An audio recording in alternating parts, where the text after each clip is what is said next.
Hello বন্ধুরা, কেমন আছো সবাই? 25শে জানুয়ারিতে আমরা ঘুরতে গেছিলাম গান্ডিকোটা। ব্যাঙ্গালোর থেকে আমাদের নিজের গাড়ি নিয়েই গেছিলাম। ব্যাঙ্গালোর থেকে গান্ডিকোটার দূরত্ব এই 6-7 ঘন্টার মতন। গান্ডিকোটা অন্ধ্রপ্রদেশের কাডাপ্পা জেলার অন্তর্ভুক্ত একটা ছোট গ্রাম। এখন ভাবতে পারো যে এরকম একটা ছোট গ্রাম কেন দেখতে গেলাম, কি আছে সেই ছোট গ্রামে? সেভাবে দেখার কিছু নেই, কিন্তু গান্ডিকোটাতেই পেন্না রিভার তৈরি করেছে একটি খুব সুন্দর ক্যানিয়ন। এটাকে অ্যারিজোনার গ্র্যান্ড ক্যানিয়নের সাথেও তুলনা করা হয়। বাকি এখানটা রয়েছে গান্ডিকোটা ফোর্ট। ফোর্ট এখন অনেকটাই ধ্বংসাবশেষ, ভেতরে সেভাবে আর কিছুই নেই। আর মূলত প্রাকৃতিক সৌন্দর্যটাই এখানটা সব। খুব সুন্দর সানরাইজ সানসেট দেখা যায়। তো আমরাও সেই জন্যই একটা অবসর টাইম কাটানোর জন্যই 2 দিনের জন্য গেছিলাম গান্ডিকোটা। গান্ডিকোটাতে থাকার জায়গা সেভাবে লাক্সারি হোটেলও তো এরকম নেই। মেনলি ব্যাকপ্যাকার্স বা বাইকার্সরা এখানে খুব আসে নদীর ধারে ক্যাম্পিং করে থাকার জন্য। এখানটা টেন্ট ভাড়া পাওয়া যায়, তো সেই টেন্ট নিয়ে নদীর ধারে ক্যাম্প করে থাকা যায়। আর ঠিক এই ক্যানিয়নটার উল্টো দিকেই যেখানে ক্যাম্পগুলো হয় বা টেন্টগুলো পাতা হয়, তার পেছন দিকটাতেই একটা খুব ছোট হোটেল মতন আছে। খুব বেসিক হোটেল, খাওয়া দাওয়াও খুব বেসিক কিন্তু পরিচ্ছন্ন। আমরা সেখানটাতেই 2 রাত্রির ছিলাম। গান্ডিকোটার চারপাশের ওই ফোর্ট আর ক্যানিয়ন এলাকা এ তো হেঁটেই ঘুরে নেওয়া যায়।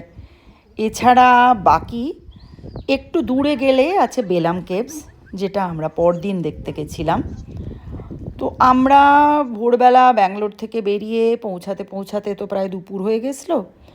দুপুরবেলা খেয়ে দিয়ে আমরা হেঁটে একটু দূরে গেছিলাম একটা জায়গায়, সেখানটা অনেক অনেক সারি সারি উইন্ডমিল।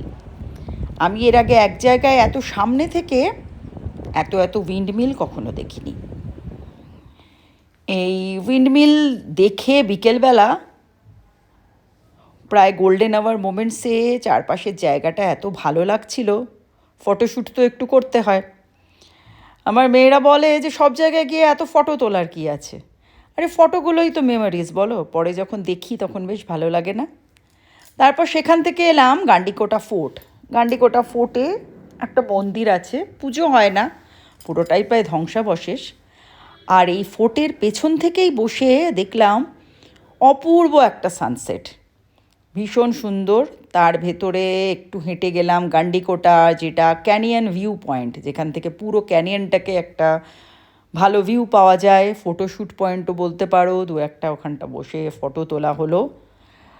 তারপরে সেখান থেকে ধীরে ধীরে যখন ফিরে আসছিলাম, তখনও ওই সূর্যাস্তের আভায় পুরো আকাশটা এত সুন্দর হয়ে উঠেছিল, যেন মানে ভগবান নিজের মতন করে ক্যানভাসটাকে এত সুন্দর করে সাজিয়ে দিয়েছে। সন্ধে হওয়া অবধি নদীর ধারেই বসে আমরা খানিকক্ষণ ওই সানসেটের পরবর্তী যে আলোর খেলা সেগুলো একটু বসে দেখলাম। ভালোই লাগলো দেখতে। চারিদিকটা মানে এত নিস্তব্ধ, এত সুন্দর, খুব বেশি লোকজন তো নেই সেরমভাবে, ট্যুরিস্ট বলতে কিছুই নেই আর কি। তাই মানে ওই ভিড়ভাট্টাটা নেই বলে আরও ভালো লাগছিল দেখতে। সন্ধে হয়ে যাওয়ার পরে যখন প্রায় অন্ধকার নেমে এলো, তখন আস্তে আস্তে আমাদের আস্তানাতে চলে এলাম। এবার ডিনারে ওদের সেরকম কিছুই ছিল না, শুধু রুটি মাংস। তবে ভালোই লাগলো খেতে, খারাপ না। রুটি মাংস খেয়ে তারপরে পরদিন কিন্তু খুব ভোর ভোর উঠেছিলাম আবার সানরাইজ দেখার জন্য। গান্ডিকোটা এমন একটা জায়গা যেখানটায় আমি সানরাইজ সানসেট দুটোই খুব অপূর্ব দেখলাম। সকালবেলা পেন্না রিভারের উপরে সানরাইজটা জাস্ট অসাধারণ। বিকেলে সানসেট হয়েছিল এর উল্টো দিকে ফোর্টের সাইডে। আর সকালবেলা এই ক্যানিয়নের উপরে সানরাইজটা মানে অসাধারণ লাগলো। সকালবেলা বেশ কিছুটা রাস্তা আমরা হেঁটেও গেলাম, সেখান থেকেও মানে খুব সুন্দর সানসেট। ভোরবেলা হাঁটতেও বেশ ভালোই লাগছিল।